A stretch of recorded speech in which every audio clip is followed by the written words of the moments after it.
So this TikToker, let's call her Spirit.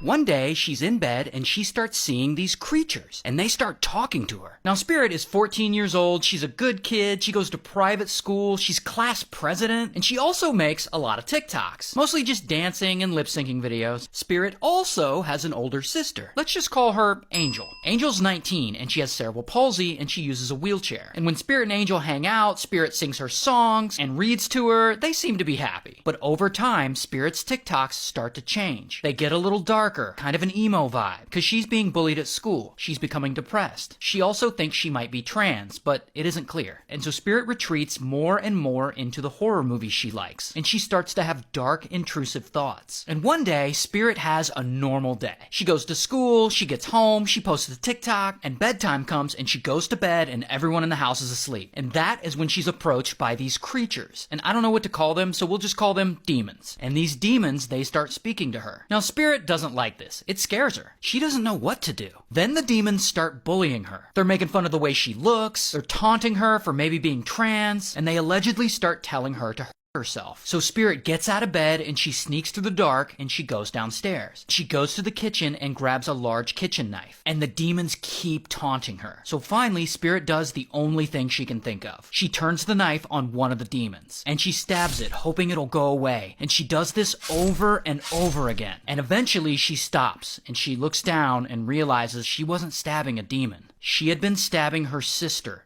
Angel. So Spirit calls 911. Then she goes out into the front yard and waits for the police. Police get there and she straight up admits it. I unalived my sister. So they arrest her and it's a huge deal, and all her TikTok followers are like, what the f***? And eventually, all of this goes to trial. And at the trial, Spirit's attorney argues a version of the story I just told you. That Spirit killed Angel because Spirit was depressed, experiencing hallucinations, which I represented with pictures of demons, but who knows what the hell she was seeing. Now, the prosecuting attorney, on the other hand, they argue that's bullshit.